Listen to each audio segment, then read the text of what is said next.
Je travaille sur l'existence en général. J'ai développé des modèles qui permettent, selon moi, de mieux comprendre l'existence de l'humanité, en particulier en fonction de facteurs écologiques. Alors je ne rentre pas dans le détail aujourd'hui, mais voilà, c'est la partie essentielle de mon travail aujourd'hui. Et je m'intéresse à la synesthésie en tant que condition neurologique.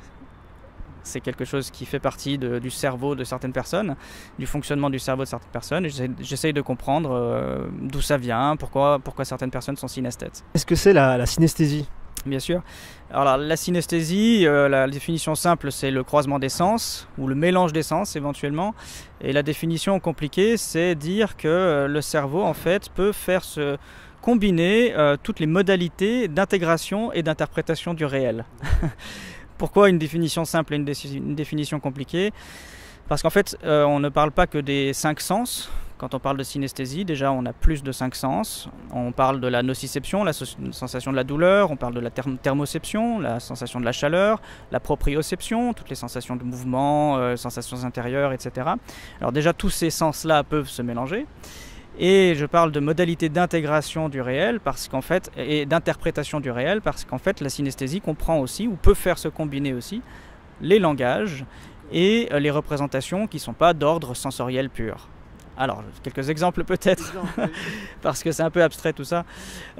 Certaines personnes, par exemple, lorsqu'elles font un certain mouvement, peuvent, c'est difficile à exprimer comme ça, mais peuvent en même temps qu'elles font ce mouvement avoir des sensations de vibration à l'intérieur d'elles ou en surface, sur le plan cutané. Parce qu'un mouvement, une stimulation sensorielle motrice, va générer une sensation tactile. D'autres personnes peuvent avoir des goûts lorsqu'elles touchent une surface. Alors ça veut dire que certaines personnes, lorsqu'elles touchent du velours par exemple, vont avoir le goût de velours sur la langue. D'autres peuvent visualiser leur calendrier, ou le calendrier, le temps, en forme de ruban, avec des couleurs pour chaque jour. Et des rubans, soit de simples rubans, soit même des formes, on dit toriques, en rond comme ça. Il y en a des dizaines et des dizaines. Alors certaines personnes voient la musique, perçoivent les sons en forme, couleur, parfois dans leur environnement en 3 dimensions. D'autres voient les chiffres en couleur, les lettres en couleur. Enfin voilà, c'est extrêmement riche. Alors ce qu'il faut retenir, c'est que la synesthésie, ça n'a rien de paranormal et ça n'a rien de métaphysique. C'est quelque chose que le cerveau fait de lui-même. Voilà.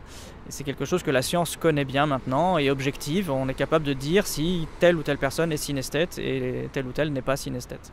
Oui, je pense à des gens comme Beethoven, des gens comme Monsieur Tammet. Quand tu parles des chiffres, le chiffre 111 pour lui, ça représente une bougie.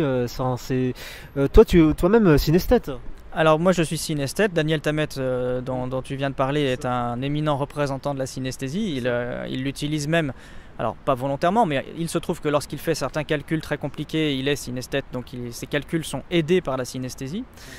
C'est ce que j'appelle une euresthésie, on pourra en parler un petit peu plus tard.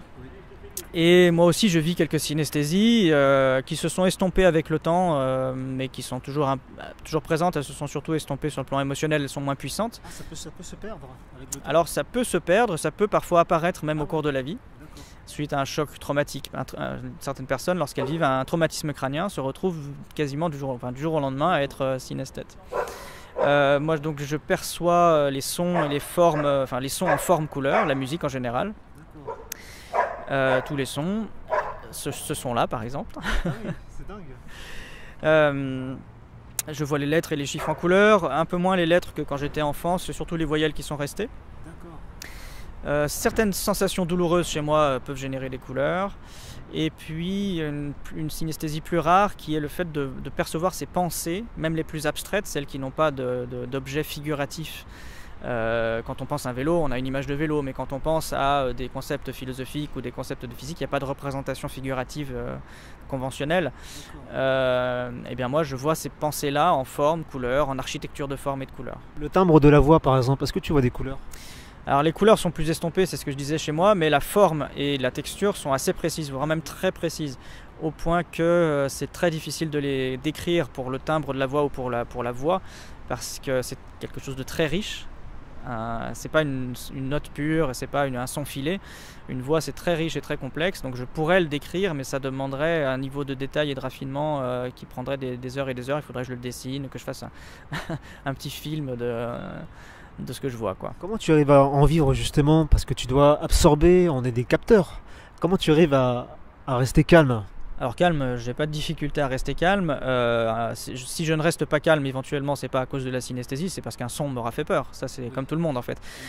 La synesthésie, alors c'est très important, la synesthésie ne change pas le monde.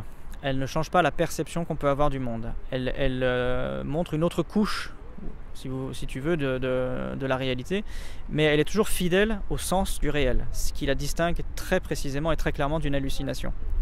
Une hallucination, c'est quelque chose qui apparaît et qui n'est pas en phase avec la réalité. Oui. Une synesthésie, c'est toujours en lien avec un stimulus, avec une réalité, que ce soit un son, une image, une forme, une sensation, une pensée.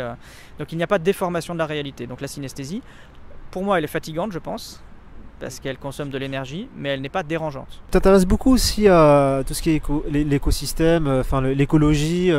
Tu prévois la fin de l'humanité ou dans quelques temps ou pas? Toi, tu m'avais pas prévenu qu'on allait aborder ce sujet-là. Oui, moi je réfléchis beaucoup à une théorie écologique de l'esprit. Alors c'est un terme, c'est une définition un peu pompeuse comme ça, mais j'essaye de comprendre effectivement, et c'est ce que je développe dans mes livres, hein, j'essaye de comprendre pourquoi nous sommes des êtres vivants un peu spéciaux. Pourquoi nous sommes différenciés des autres espèces qui nous accompagnaient, de nos cousins, etc. Et effectivement, je pose l'hypothèse que notre fonctionnement cognitif, notre esprit, s'est différencié des autres êtres vivants pour des raisons écologiques, c'est-à-dire que notre espèce a, selon moi, appris à exploiter un petit peu plus l'environnement que les autres espèces, et de très longue date, hein, des données anthropologiques sont assez précises sur le sujet maintenant. Et à partir de cette hypothèse que l'humanité se serait approprié un petit peu plus d'énergie que les autres espèces, je me dis que ce que nous sommes en tant que sujet et nos langages sont issus de cette dérégulation de l'exploitation de l'environnement.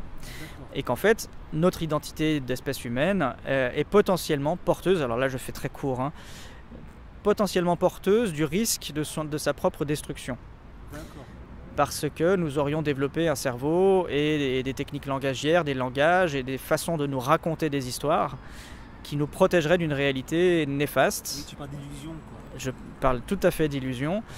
Et le problème, c'est qu'en nous protégeant de cette réalité qui est notre réalité, nous ne la voyons plus et nous avançons vers des directions adaptatives potentiellement funestes. Avec l'association que j'ai créée il y a 4 ans maintenant, qui s'appelle Adrastia, dont je ne suis plus président mais à laquelle je contribue toujours. Voilà, j'ai souhaité que la présidence soit transmise. Toutes les expériences sont bonnes à prendre. Absolument toutes les expériences sont bonnes à prendre. Mais là, on va pouvoir faire un lien avec la synesthésie. La synesthésie, c'est quelque chose qui mentalement fait des liens au-delà des objets. Quand on pense à quelque chose en particulier et que cette chose en particulier s'affiche sous une autre forme, eh bien, il y a des connexions extérieures à cet objet auquel on pense. Eh bien, c'est un peu la même chose pour les expériences de permaculture, pour les expériences de village en transition, de ville en transition. Il faut absolument les penser au-delà d'elles-mêmes. Ces expériences-là ne sont peut-être pas viables en tant que telles si elles restent isolées du système. Donc si on veut vraiment penser de façon écosystémique à la façon de la permaculture, de la philosophie de la permaculture, il faut ne pas oublier qu'en fait la permaculture, elle ne peut exister que par rapport à un système qui lui est extérieur et qu'il faut qu'elle prenne en compte. Ça veut dire un pouvoir centralisé forcément quelque part, ça veut dire un système de défense, ça veut dire une sécurité sociale pour l'instant, en tout cas dans le monde dans lequel on vit, et une agriculture tout autour de la permaculture qui, elle, va évoluer aussi. Exactement. Donc toutes les expériences sont bonnes à prendre, il faut, dès qu'on les lance, les penser à l'échelle et au-delà du sous-système qu'on essaye de construire. Pour les gens qui sont synesthètes, il y en a, j'imagine beaucoup qui ne le savent pas. Est-ce qu'il y a des endroits où on peut guider les gens, les orienter pour maîtriser la synesthésie, quoi? Alors malheureusement, il y a très très peu de choses. La synesthésie est peu étudiée, elle est bien connue. Alors sur le plan théorique, il existe des protocoles pour objectiver la synesthésie chez quelqu'un. Mais ça n'est pas quelque chose de suffisamment répandu pour que tout un chacun puisse se dire je vais aller voir un psychologue, un neuroscientifique, quelqu'un qui travaille sur le cerveau pour dire est-ce que je suis synesthète ou pas. Cette personne-là, en dehors d'un protocole d'étude, aura des difficultés à répondre à cette question-là. D'autant plus que les synesthésies sont très très riches et les tests qui sont faits souvent ne sont faits que pour quelques synesthésies.